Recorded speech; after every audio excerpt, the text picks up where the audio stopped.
Hello, and welcome to the Minority Arts Appreciation Society, where we're ticking all the boxes. I'm Matty, And I'm Josh.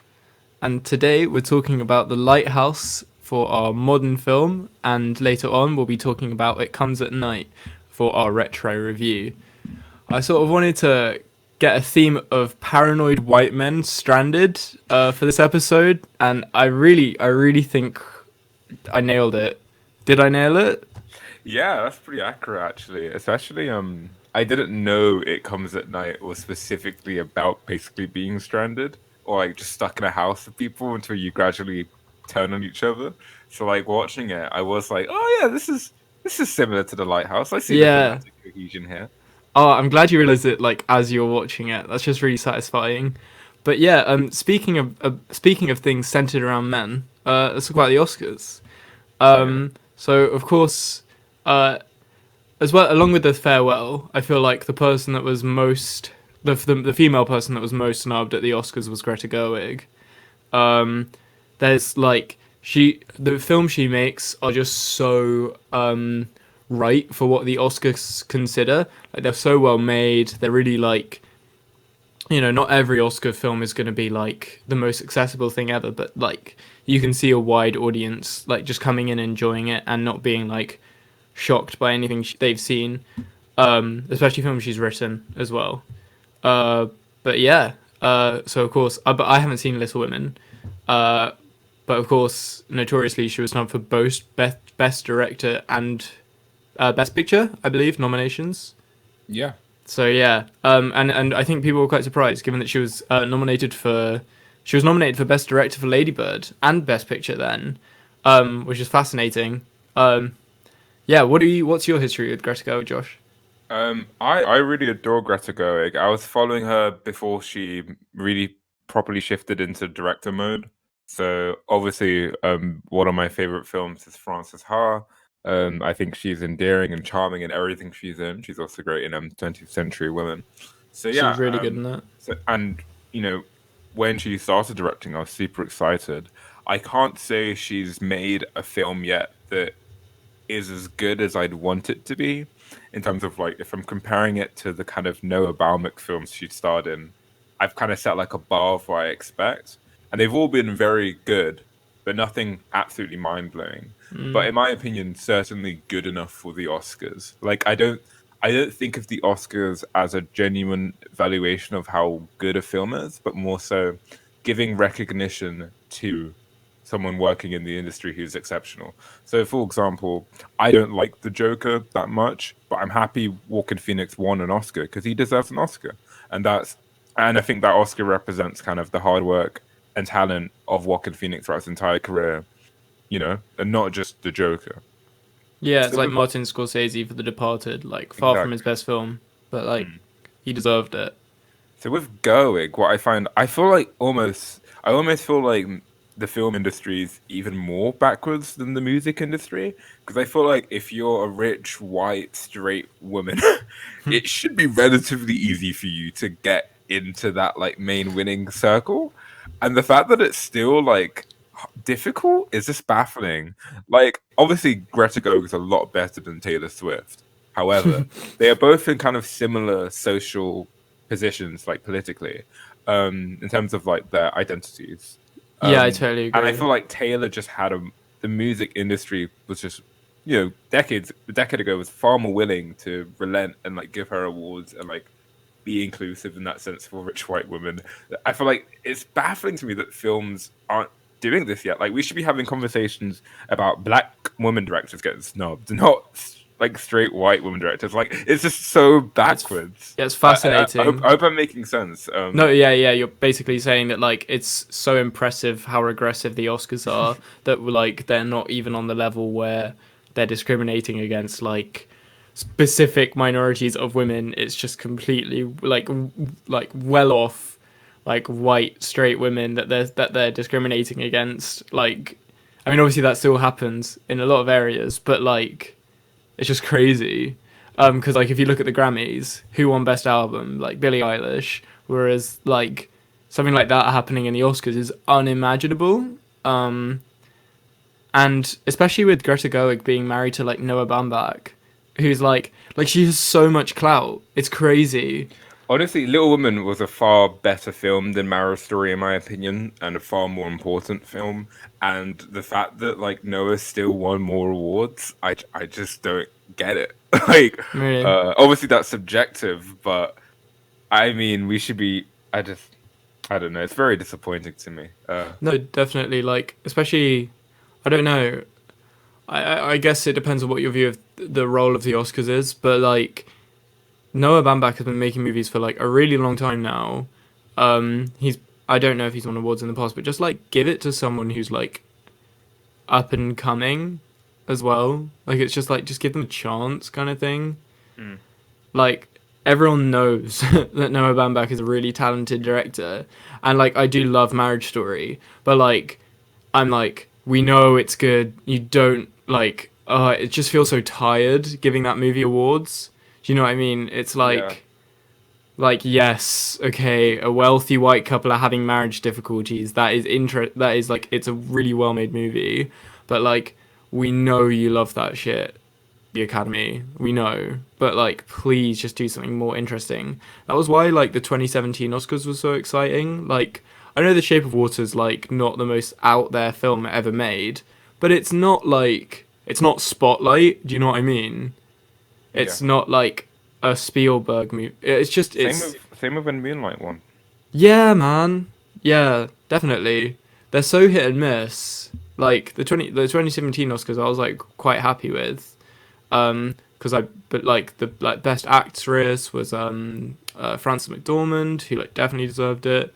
Um, they just don't know what they're doing. It just has to like go as a thing. Like I think it's just so outmoded now. Yeah, I think I'm not even like I think Parasite was a good film and it deserved an Oscar, but it's still really frustrating because I feel like in film especially, female directors are so rare. Um, like so to get someone like Greta Gerwig who's really breaking through, this only happens every 5 years ago. Like you only get so many Sofia Coppola's, Greta Yeah, Gerwig's in this industry, and the director of The Farewell as well. And we should be acknowledging that so that it kind of sets the precedent that studios are willing to invest in female directors more because it's clear that the Academy accepts them. It shouldn't be like this, but when you get an Oscar, it's easier to make movies. mm, So it's just bullshit that I do feel like there's a glass ceiling there. On a lighter note, yeah. I'm loving all of these director power couples we're getting right now. Gerwig and Baumack. And do you know who Lulu Wang is married to? Oh man, you're gonna fuck me up here, aren't you? Barry Jenkins, who directed Moonlight. No, no. That's just crazy, bro. It's just like That's so fucking pretty cool. exciting, right? And then we had obviously Sophia Coppola and Paul Thomas Anderson, and not Mm, together anymore. But oh no, not Paul R.I.P. Thomas Anderson. Spike Jones. My bad. Mm. Spike Jones. Please edit that out. I'm getting my white people confused. And as well, obviously the Safdies, Oh power couple. yeah, power couple. Yeah, brothers. I love that. Yeah, no, I love Wait, sibling. I can't even imagine making a film with a sibling. We're going wildly off topic, but anyway. yeah, yeah. Yeah, Should we move on to the Lighthouse? go for it. Okay. Fortunately, this isn't really a film that needs much of an introduction nowadays. I feel like it's become really well known. It was nominated for best cinematography at the Oscars, I believe. So it's getting some widespread recognition. But yeah, it's a film about two men stranded on a rock, as they put it so many times, uh, taking care of a lighthouse with some mystical properties that you sort of don't understand, but that allows you to just sort of inflect your own interpretation onto it all. Black and white, very artsy.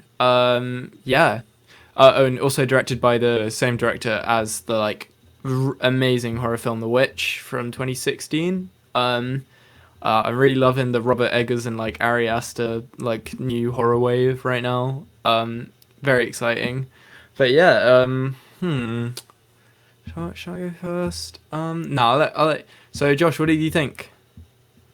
I am completely and utterly adored this movie. I saw it at the end of January, and that was a really interesting experience. I found it difficult to seriously think about the themes and characters and Hmm. plot because I was just racked with like the anxiety that the film instills and the intense emotions, even of comedy and drama. I was just so there, it was a very visceral experience. And after that, I honestly couldn't get the film out of my head. Oh, Hmm. by the way, we're going to be spoiling everything. So if you haven't Yeah. seen these films, go watch them. They're good. Um, anyway, Oh. uh, and then yeah, so I couldn't stop thinking about the film, so I went back to see it again a few days later, and enjoyed it even more the second time. I think it's a Oh. genuinely perfect concept, execution, everything about it is really gorgeous and striking. And I think what hit me the second time was more so just how layered it is. Like I think you could read it as a very literal telling of these two people at the lighthouse. You could read it as Robert Pattinson's character has gone insane and hallucinated this, with the great line when Willem Dafoe Mm. says, "Nothing is real. You're out there freezing in the snow." And you could read it as if Willem Dafoe is some sort of like ancient deity, like a Greek god or something, punishing, Yeah. and all of those feel valid and rewarding and earned, and that is just so exciting. I feel like this is a film I could talk about endlessly. I'm utterly completely blown away by it, and easily probably the best film I saw that came out last year. God damn. Yeah. So I'm gonna start this discussion. Start my thoughts off by talking about Midsummer again. So with Midsummer, the trailer, as A24 does sometimes, they make their films seem sort of more shocking than they end up actually being. Sort of like a marketing gimmick, and I feel like that was quite the case with Midsummer. Um, where it didn't turn out as shocking and as horrifying as I expected it to be. Partly because of the length. But yeah, anyway. Um, Whereas I loved that film for like what it wasn't. The Lighthouse, I agree with you, is like every second of this is just the perfect execution of like the premise. It's not like by the numbers or anything, but just if I wanted to see a film about this concept, like this is the best possible outcome of that. And it was just so gratifying watching this film turn out exactly the way that I hoped it would. And like for that, I think it's a masterpiece, just because there's just so much to enjoy about this, especially like just if you enjoy seeing like horrible things and confusing things. I think the thing this film does really well is like just mystery. You never really get a grip on why things are happening, and that's why things are horrifying. You never really like. You can definitely come up with your own interpretation of the events of this film, but it is very hidden. And a lot of the time, it's like horrifying things will happen, and you'll just sort of think, "What?"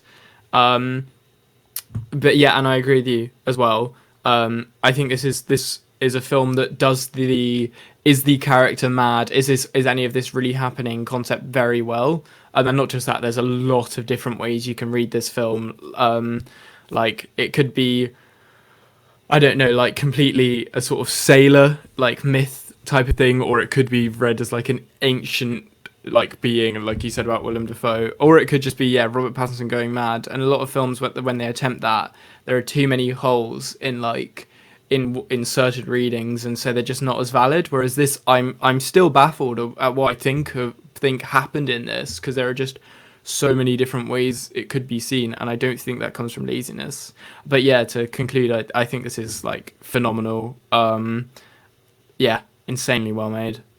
In the same way I view Uncut Gems as sort of the best possible Scorsese ancestor movie that could come out in this day and Yeah, age, I see this as the best possible Kubrick-esque film that could come out. It really definitely. feels like a modern Shining.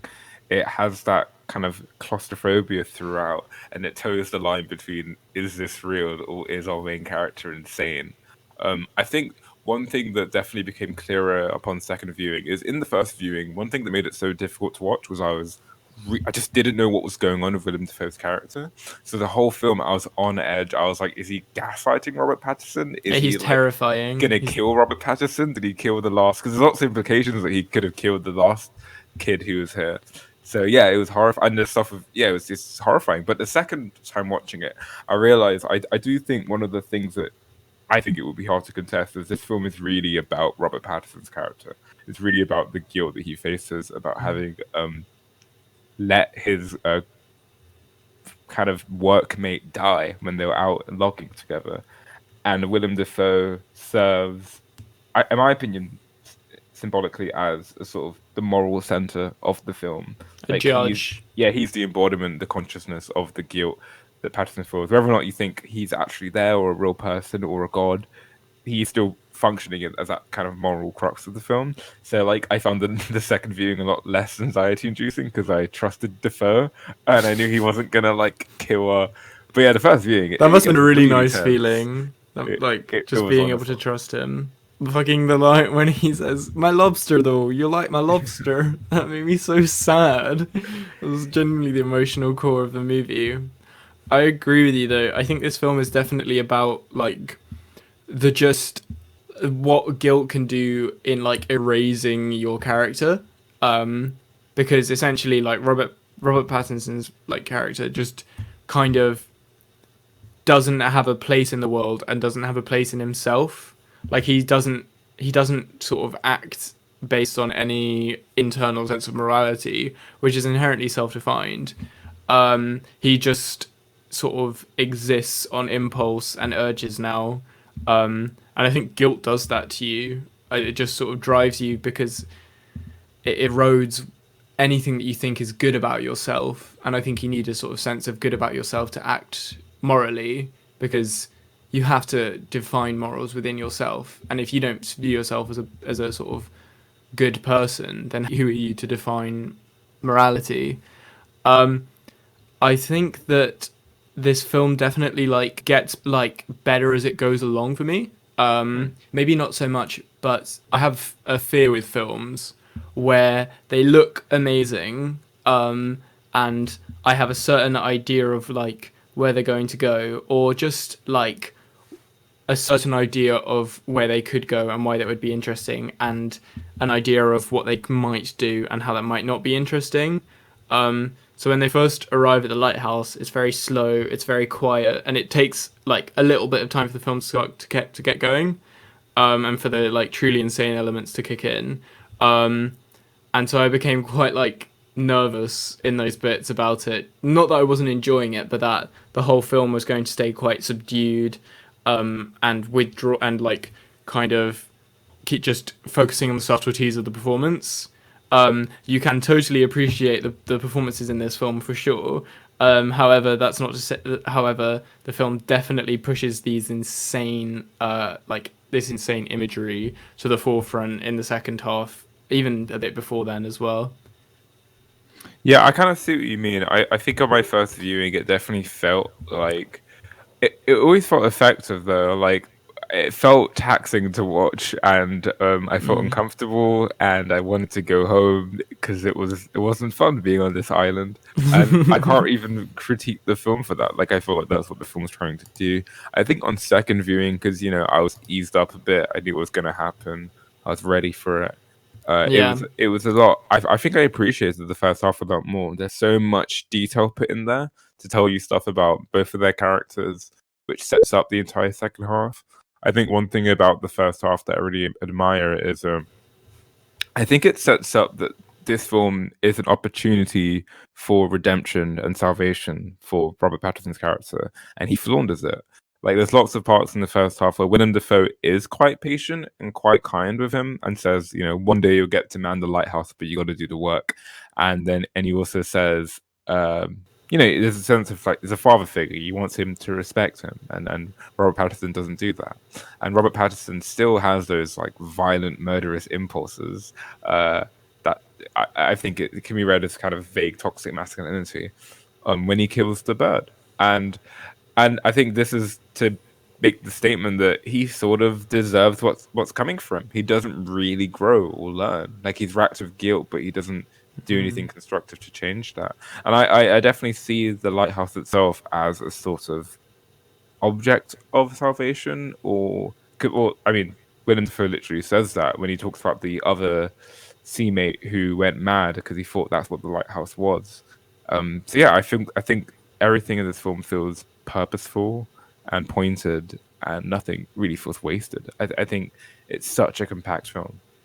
Definitely. From what you said, there's like two things I want to touch on. And the first thing is I see sort of the lighthouse as like a beacon of truth kind of thing. And like that reveals like truth of the soul. And I guess there's a part of that like judgment that you mentioned in there. Like so when Willem Dafoe's character goes up, who I sort of see as like a form of like true benevolence, like he like has purpose and drive, and he's like that we can't say that he's a truly great person, but he is honest with who he is. So when he faces the lighthouse, he's unharmed by it, and can like bask in the like truth of its light.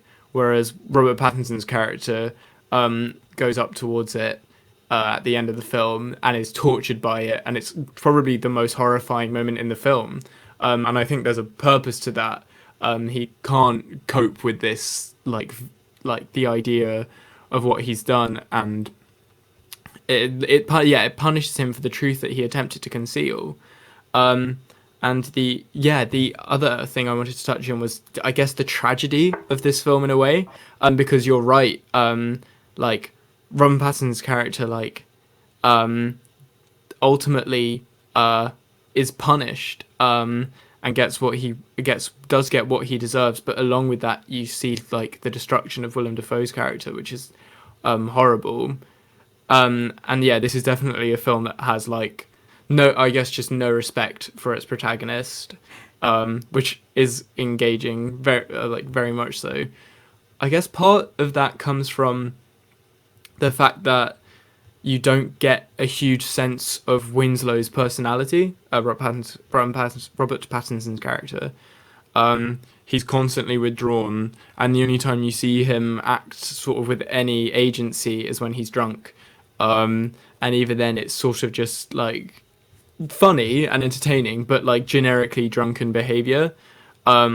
Whereas Defoe's performance is constantly animated and entertaining and like full of life in a way, and he just truly seems to enjoy serving this like mythos of the sea, which is another thing I like really enjoyed, was just this like sort of Lovecraftian idea of insignificance against this eternal ocean.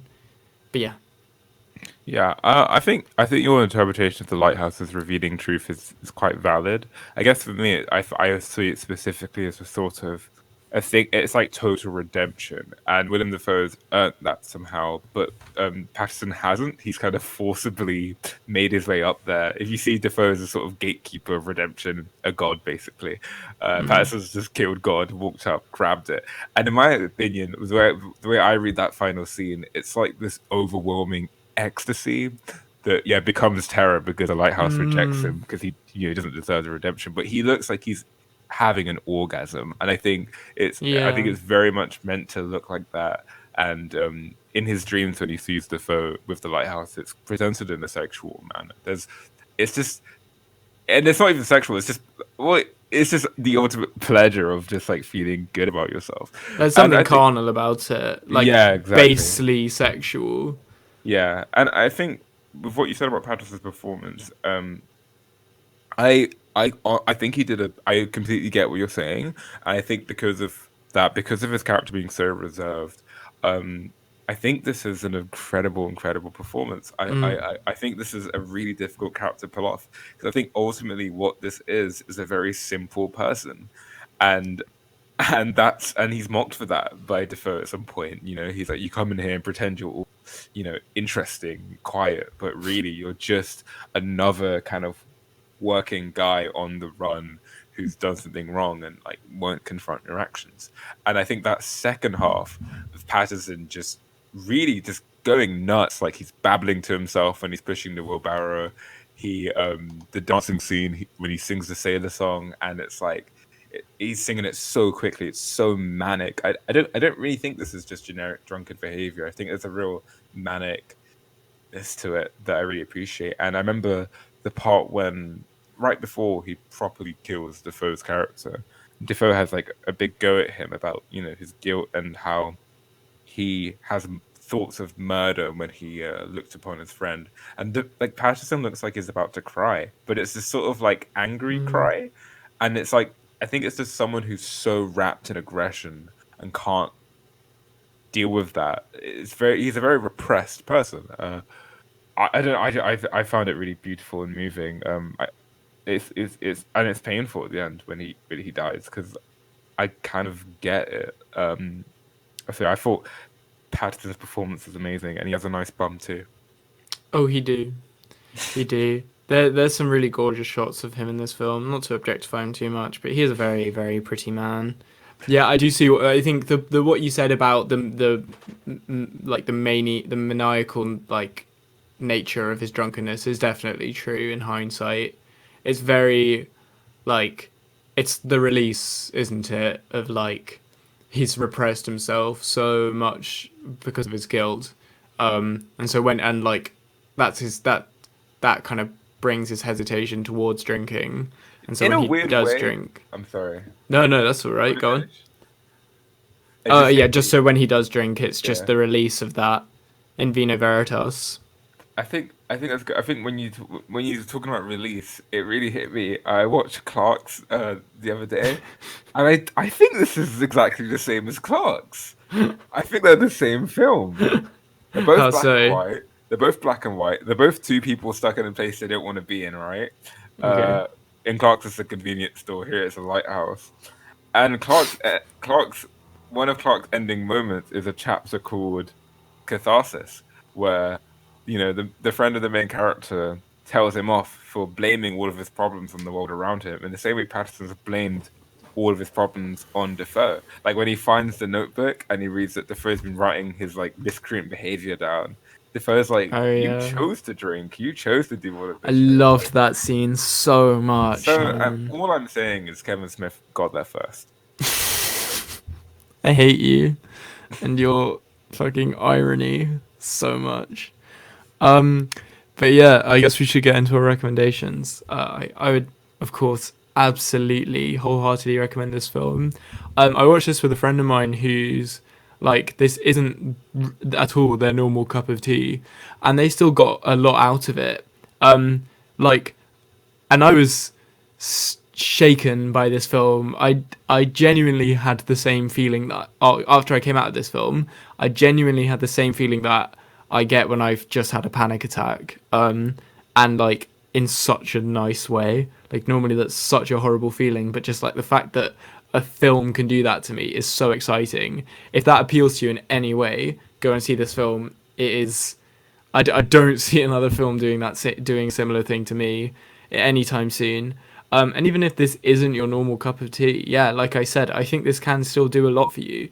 There's like I guess there's like comedy to get you through it as well. In layers of the performance and just the setting as well. But I never feel like that comedy like overrides the tone of it.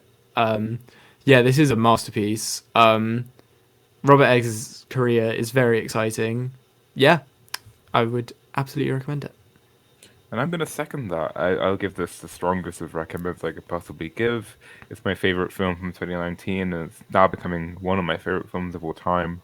I think we've talked about it at length, and I think one part I really want to hone in on is the portrayal of the ocean in this film. Oh It's yeah. so wonderfully bleak and massive and horrifying and beautiful. It's almost sublime, You know when I and talked to it's you about like my your fear of fear the of ocean, yeah. this film gets it so right. It's horrifying.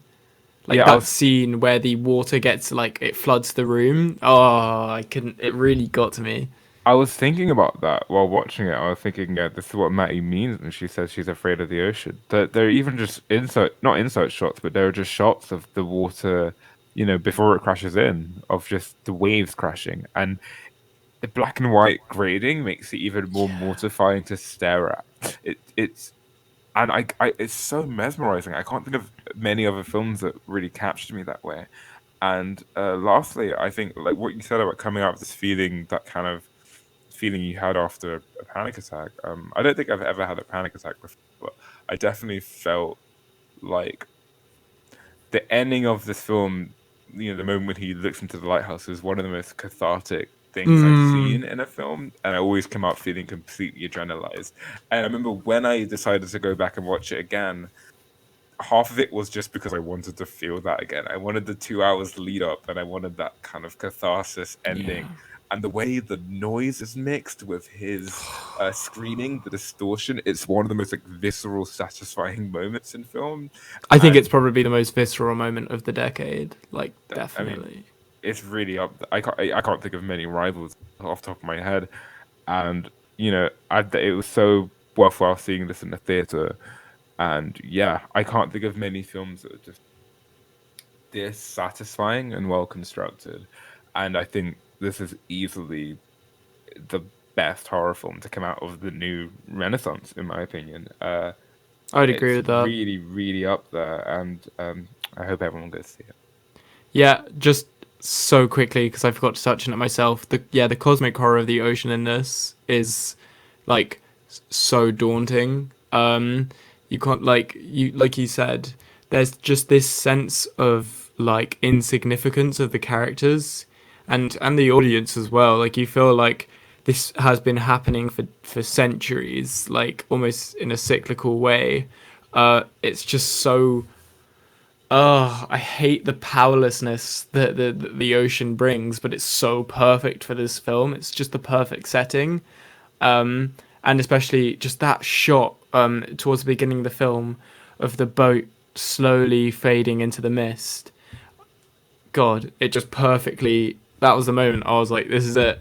This is the film. This is exactly what it needs to be." But yeah, right. Moving on to our retro review. And like I said, we're discussing It Comes at Night with full spoilers. And this is a film that I think spoilers are really relevant for, and it's not that old. So yeah, go watch it if you haven't, and then come back.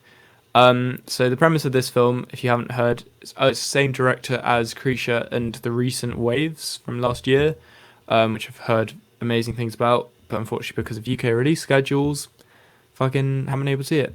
Um, yeah, so this is a film on paranoia, uh, and essentially the premise is there's a sort of plague that infects people through the air with horrific symptoms that appear in a day, and this family, led by Joel Edgerton and his wife and son, in this house when they sort of accept a new family into their abode. Um, I guess I'll start off with my thoughts on this one since I let you start before. This is one of the best horror films of the decade for me. It tells a very unique form of horror, which is, yeah, simply paranoia. I think what this film does best is put you perfectly into the mindset of the core family, in that you don't feel like you're looking at them through a lens. You experience the paranoia and the horrible decisions that they have to make with them rather than feeling removed from it. And that's what's so powerful about it. It's sort of a film about the dangers of this like line of thinking, and what it reveals about us as people and the pain that it can bring to us. I find this film like devastating to watch just because of what it says about like people at their core and what people can do to each other uh, when forced into a horrific situation. There's some truly like emotionally barren sequences in this film. Joel Edgerton's performance is a huge factor in that. It's very subtle in parts with moments of rage and outburst that really bring it home. But yeah, I'm very, very curious to see what you think about this film. Josh, what did you think? Yeah, I thought it was pretty good. I think when it started, I was really worried because I really, I'll be honest, this is one of my least up there with kind of the paranormal activity type horror film. This is one of my least favorite genres of horror. I really hate high concept post apocalyptic horror. Stuff like Bird Box Oh or yeah, what's yeah. the Jim Office guy A Quiet quiet film, Place. A Quiet Place. I do agree with you. I do agree with you on that.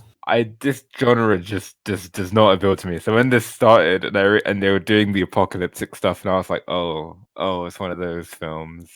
Okay, but you know, I think it was roughly 15 minutes in when they find the guy trying to break into the house, and they get to the car, and it's like daytime, and they're driving. Like I realized, I like this film. This is a good time. I Mm. think it's really well shot. It's a really gorgeous book, actually. I found it. It almost reminded me of the game The Last of Us, and how it contrasted very bleak, desolate environments with quite gorgeous kind of greenery imagery. Mm. Which I pastoral. I really enjoyed it, and They that's clearly spent a lot of money on the cameras. Just the sheer yeah, look of the film, yeah. just always looks gorgeous.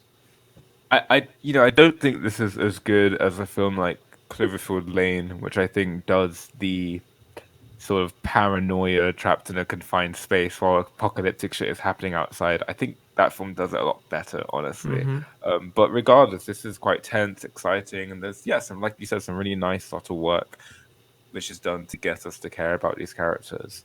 I think at points it does feel a little bit too small in scope. I Um, understand that. I don't know why, but the climax is. I don't know. I don't feel like it was fully earned. It had a really great ending, but I feel like this could have been a short film. This could have been done in 20 minutes, and I would have liked it just as much. Uh, I think the inclusion of Travis's character is a real stroke of brilliance, though. And I think without him functioning as a sort of delicate, emotional core point of view character, I really think a lot of the film wouldn't be as potent as it is. Um, but yeah, I did enjoy it overall, and I love my boy Joel Edgerton, one of my favorites. I love seeing his cheeky little mug in films. So yeah, I enjoyed watching him scream at people here. I think you're definitely right to bring up Travis and his importance. I don't think this film works without that dynamic between them at all. Because they just bring out like Joel Edgerton is such a plot force. There are like his relentless actions mean that you often don't know how he's going to react to a situation, and the grip that you have in that reality comes from Travis's character. I think if you didn't have Travis, it would be sort of a kind of boring character study of like a man over the edge a bit.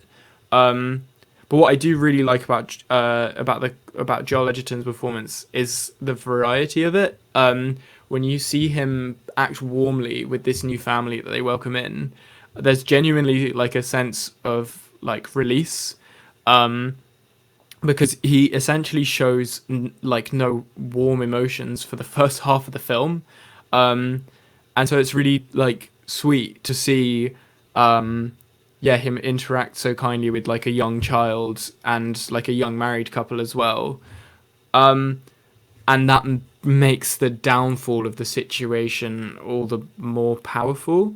I am going to agree with you, actually. I do find the actual physical execution of the altercation between them in the house at the end slightly clumsy. And just maybe like for me, what I get out of it is the emotional side, but there's something about the way I agree, it's very like narrow, and like obviously I don't think they were really going for the claustrophobia of the house, but it does just feel quite like restrictive in its storytelling, particularly in the sequence where the young man and his wife and their son try to leave.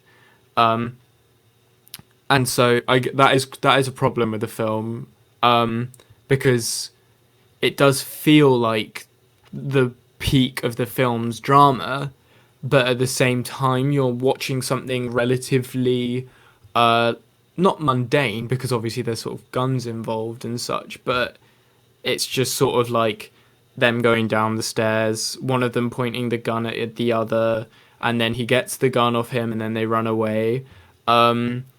Which for me, yeah, I could have asked for more, but I do think like I said, the emotional pathos that comes with this sequence kind of makes that so much less of a problem in regards to that.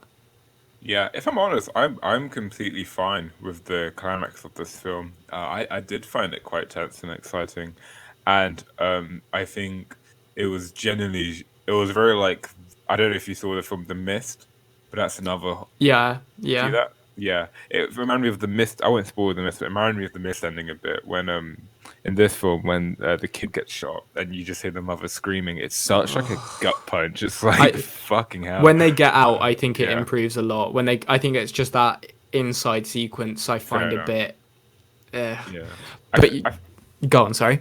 Oh yeah, I was just gonna say, I think my real issue with this film is the middle. I just feel like it lays down a lot of plot threads that are underdeveloped or don't go anywhere, and it feels a bit safe at points. I think he could have done some really weird psychosexual shit with the son and the wife because clearly they had like this weird flirty midnight dinner scene. Uh, That is definitely out of place. I was Yeah. like, because I love shit like that, and I was like, this is gonna get weird and dark, and I wonder how this is gonna affect, how Travis behaves. But then it just doesn't go anywhere. It's just dropped, and then you also get a scene when, um, the father of the family who's they're helping out, I can't remember the name of the character, but he does a great job in the film, and he's teaching the son how to shoot, and you get Edgerton's character looking at them kind of suspicious. You get a sense of this jealousy there, like this guy's going to usurp him as the patriarch.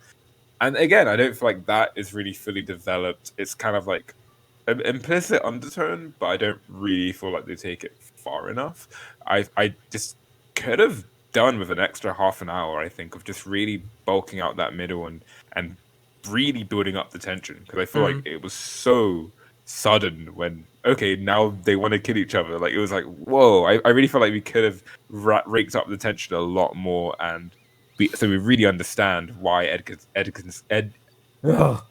Edgerton. Joel Edgerton's character gets so hostile in the end. Yeah, I do see that. Particularly, I think the dinner scene, if they expanded more upon that, would be more interesting than like the usurper of the patriarch. Because I think we've just seen that quite a bit. I do agree. Like, I think if we'd gone down that avenue, between Travis and the wife, we're so bad with characters' names. It's hilarious. Um, like then it would have been fascinating because the performances in that scene are brilliant and the writing. I do think that what that does show about Trey Edward Shult is his writing ability as well as his directing because the chemistry they have just perfectly teeters the line between innocent and flirty.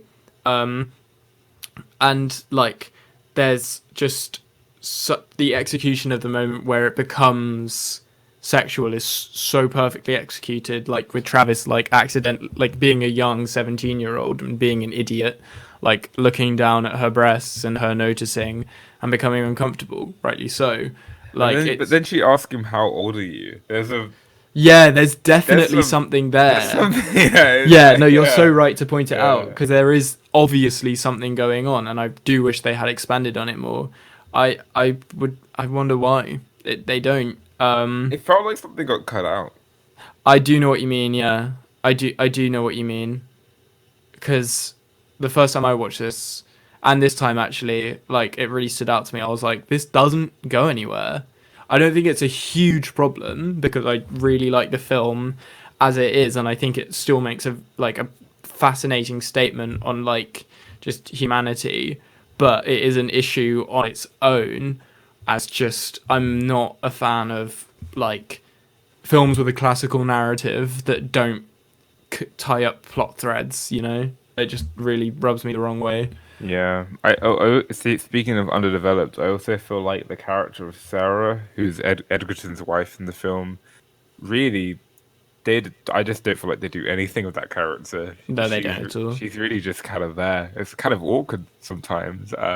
I feel like the actress wasn't being given good direction. I don't feel like she knew what she was meant to be doing in any scenes. So she just kind of had the same vaguely worried look throughout the entire film, while everyone gets to perform. And yeah, that part was really awkward for me. I don't know what happened there. When she becomes paranoid, it like in the same way that Joel Edgerton does, it is surprising because you kind of with Joel Edgerton's character, like I think you don't really need an explanation for him. I think they spend so much time like showing him as this like unrelenting, like he'll never be able to trust. Like he literally says, like no matter how nice they seem, never trust them. You never know what they'll do.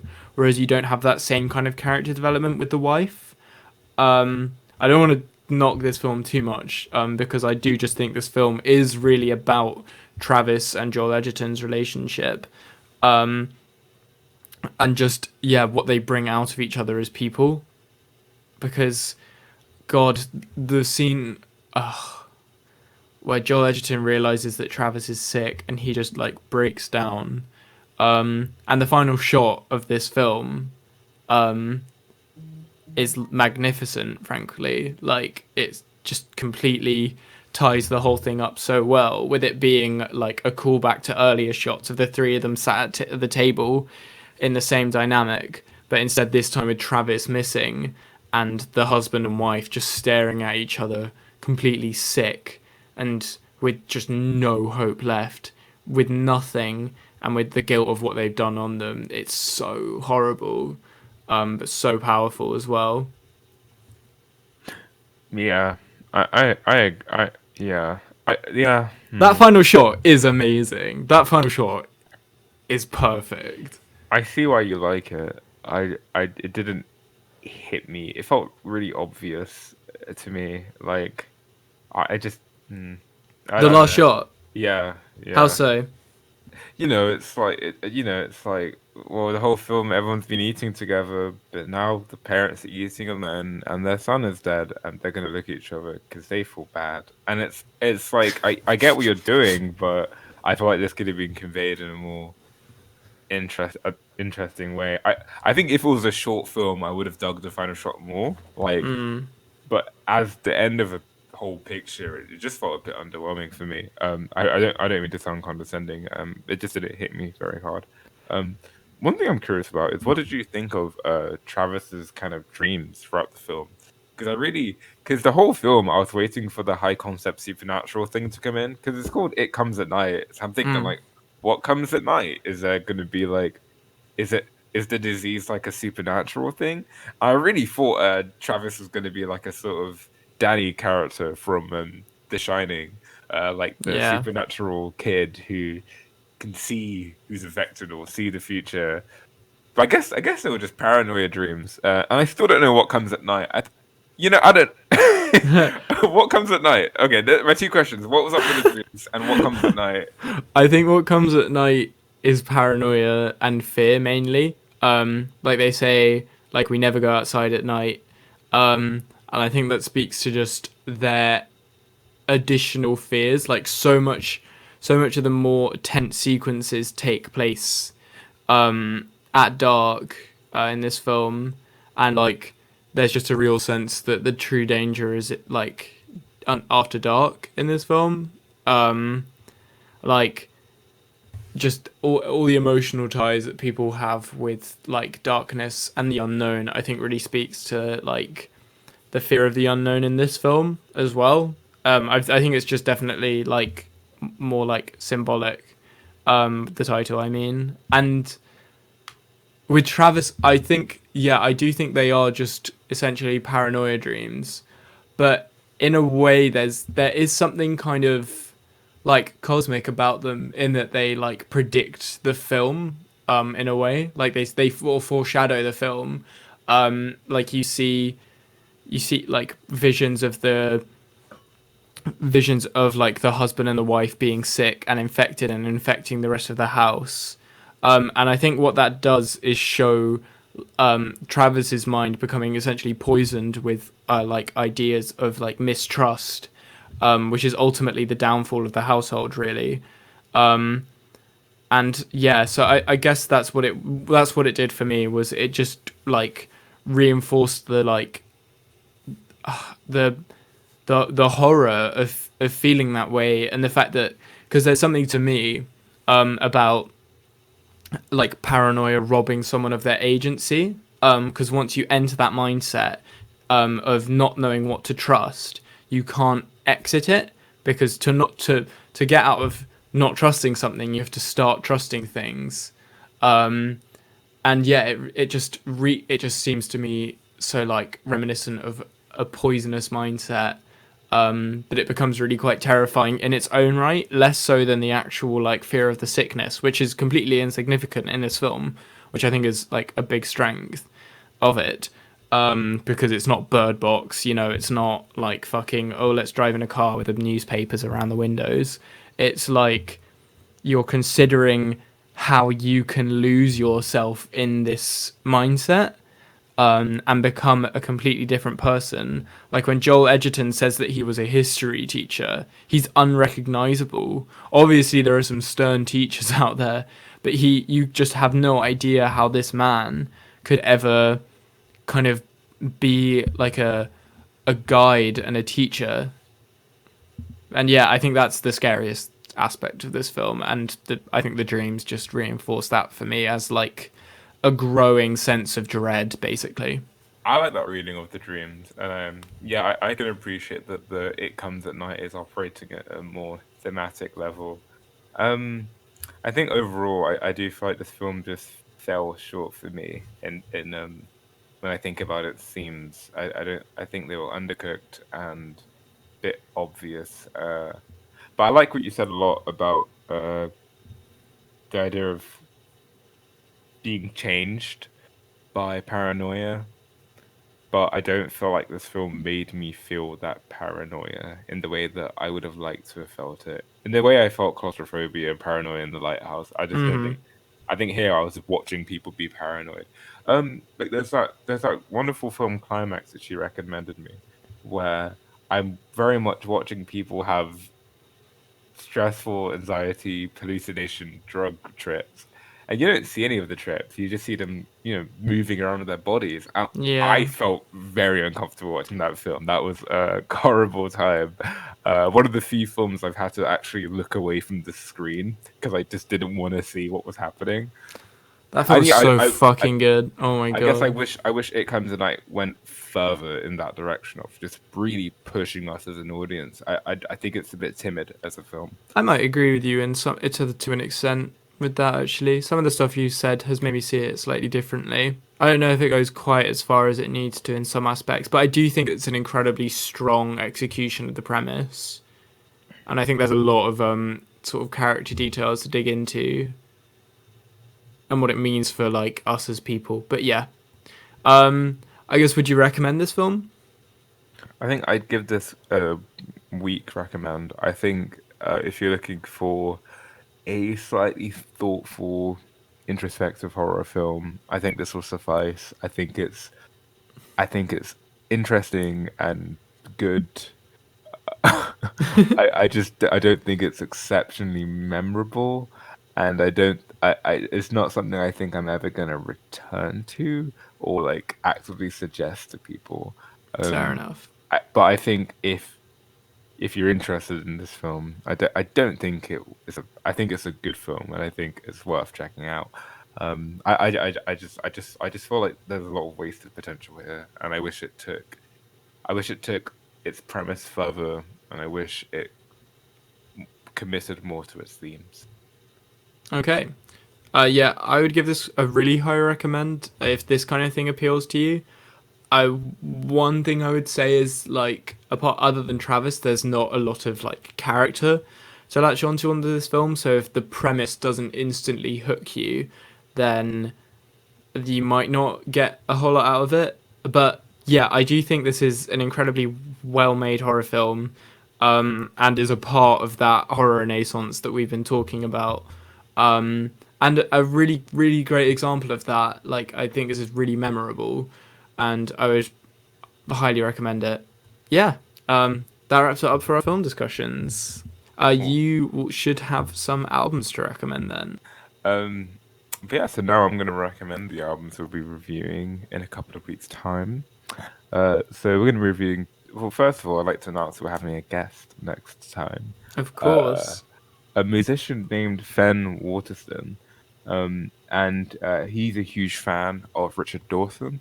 So I thought I thought it would be nice to have him on the show. He's also an actual Geordie from Newcastle, which is where Richard Dawson is from. So it's good to get one of the natives on board with our review. But yeah, so the first new album we're reviewing is 2020 by Richard Dawson. It was released in 2019, but I thought we'd wait till 2020 before we talked about it. See how good his predictions were.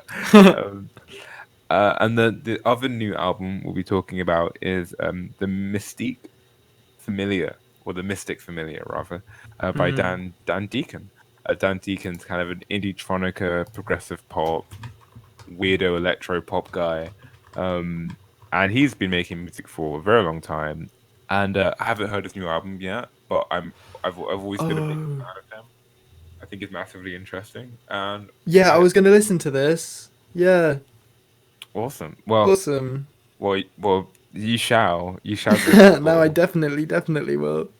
And for our older released album, I don't know what to call this section. I don't want to call it classic because not all of these are classic. Retro. Yeah, for a retro album, as you all may know, there's a new Tame Impala album coming out. Oh. I have no interest in listening to the new Tame Impala album, so I thought it would be fun to go back to Lonerism, released in 2012. Wow. The breakout Tame Impala album, and really just figure out why this band struck such a nerve in the indie scene, why they got so big, and if they deserve to be as big as they were or still are. I think this would be a pretty provocative review. I generally don't know how everyone's going to respond to this because it's such a big album. It's hard to. It's a big deal. It's a big deal. So we're reviewing 2020 by Richard Dawson, The Mystic Familiar by Dan Deacon, and Lonerism by Tame I'm really excited. I love Peasant. And I've been saving 2020 for quite some time because I think Peasant is like the best folk album of the decade. And I've been very scared to listen to 2020 because sometimes I get scared of how much I like things. So yeah, I'm really excited to talk about it. Awesome. Oh, I think we've ticked all the boxes. I think we have. Thanks very much for listening. That episode will be up in a couple of weeks, so keep an eye out for that. That is Richard Dawson 2020, Mystic Familiar by Dan Deacon, and Lonerism by Tame Impala. Thanks very much for listening. Bye. Bye. You like my lobster?